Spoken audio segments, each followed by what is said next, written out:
There's been a lot of rumors about Samsung's next foldable phones, the Galaxy Z Fold 7 and Flip 7, especially when it comes to how thin they'll be. Some rumors even claim the Fold 7 could become the thinnest foldable phone in the world. But how accurate is that? Let's clear it up. Thanks to accurate CAD files that recently surfaced, we now know the actual measurements of both these foldables.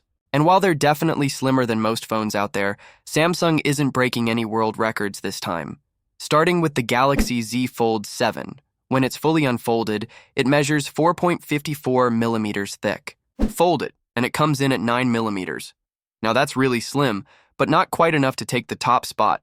It's just 0.1 millimeters thicker than the Oppo Find N5, which still holds the title for the thinnest foldable phone on the market. 2. Give you a better idea, the full dimensions of the Galaxy Z Fold 7 are 158.43 millimeters tall, 143.14 millimeters wide, and 4.54 millimeters thick when opened. It also keeps the same triple camera setup on the back, with each camera having its own ring, all stacked vertically on a slim camera island. Now, onto the Galaxy Z Flip 7. Here, things aren't changing much compared to last year's Flip 6. The new Flip is 6.94 millimeters thick when unfolded, exactly the same as the Flip 6. Folded, it measures 9.17 millimeters, including the camera bump. The full size of the Flip 7 is 166.61 millimeters tall, 75.23 millimeters wide, and 6.84 millimeters thick when lying flat. So, in terms of design, it's basically unchanged. But Samsung made a different upgrade that might actually matter more to users. Instead of focusing on shaving off a fraction of a millimeter, Samsung increased the battery capacity of the Flip 7. It now comes with a 4300 mAh battery, which is 300 mAh more than the Flip 6. That's a smart move, especially since battery life has always been a concern for Flip-style foldables. Samsung likely realized that their flip phones are already thin enough when compared to competitors. So instead of chasing thinness, they're giving users better battery life, which is something people actually care about. As for the Fold 7, while it might not be the thinnest foldable ever, it's still shaping up to be one of the most compact and powerful devices in this category. Combined with a large 8.2-inch inner screen, improved build, and possibly a Snapdragon 8 Elite chip, it should still stand out in the foldable space. So, to answer the big question, how thin are the Galaxy Z Fold 7 and Flip 7? Pretty thin, but not the thinnest ever. And that's totally fine, because Samsung seems to be balancing design and practicality instead of just chasing headlines. Thanks for watching. If you found this helpful, like this video and subscribe to our channel for more updates on Samsung's foldables and everything else in the tech world. Is the Galaxy S26 going to be worse in Europe? Well, if the latest leaks are true, that might just be the case. Samsung could be bringing back one of its most controversial decisions, using different chips for different regions. And if you're in Europe, you might be getting the short end of the stick. Earlier this year, Samsung used only Qualcomm chips across the entire Galaxy S25 lineup. The powerful Snapdragon 8 Gen 3 was in every model, in every country. That was a big deal because it meant everyone got the same performance and battery life, no matter where they lived. But now, reports are saying that with the Galaxy S26, Samsung might not stick to that strategy. Instead, they might go back to splitting their phones by region, just like they did in the past. According to several reliable sources online, Europe may get the Galaxy S26 with Samsung's new Exynos 2600 chip, while other markets like the US and Asia will get the Snapdragon 8 Gen 4. And this is where the concern comes in. This wouldn't be the first time Samsung has done this. Back in 2022, the Galaxy S22 series had the Exynos 2200 in Europe, while other regions got the Snapdragon 8 Gen 1. The problem? The Exynos version didn't perform as well. It was slower, had lower graphics performance, and didn't manage heat or battery as efficiently. That led to a lot of user complaints, especially in Europe. People felt like they were paying the same price but getting a worse product. Samsung seemed to listen after that. The Galaxy S23 used Snapdragon chips worldwide, and even the Galaxy S25 this year followed that all-Snapdragon approach again.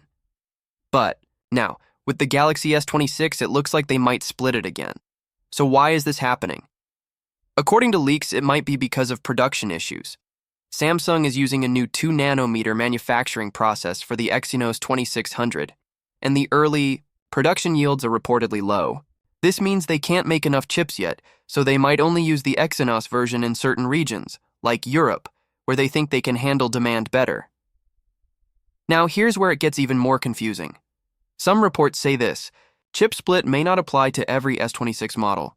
The Galaxy S26 Ultra might still get the Snapdragon 8 Gen 4 everywhere, while only the regular S26 and S26 Plus get the Exynos chip in Europe. And that raises a fair question. Why always Europe? Samsung hasn't officially said why they pick Europe for the Exynos models when they do this split.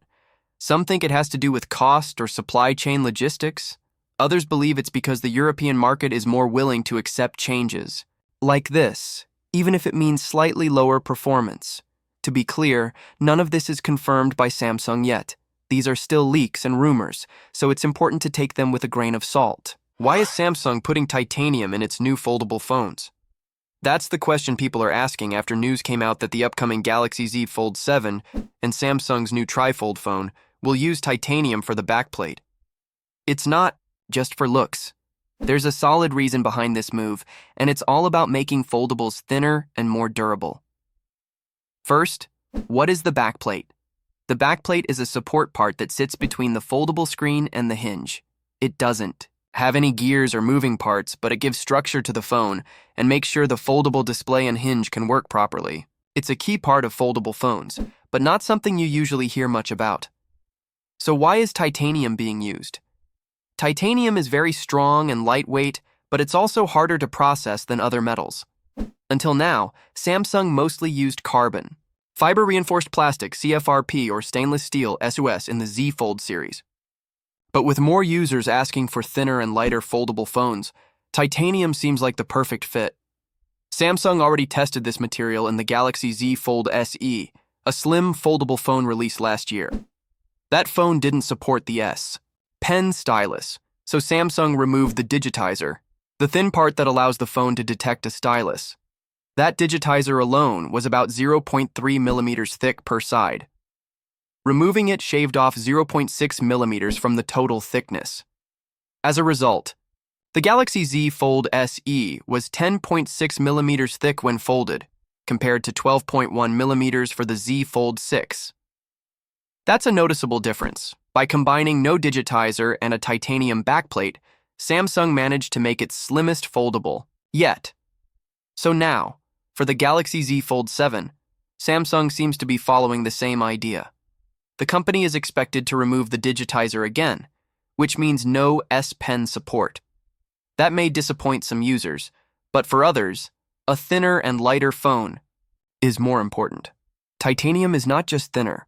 It also makes the phone feel more premium and stronger.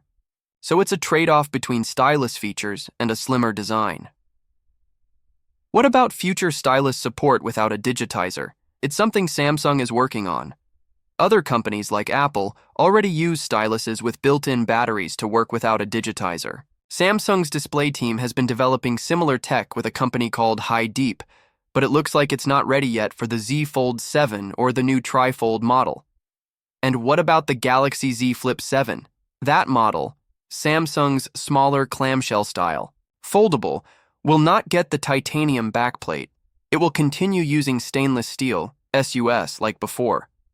That's because the Z Flip series has never supported stylus input, so the need to change the backplate or remove the digitizer doesn't apply.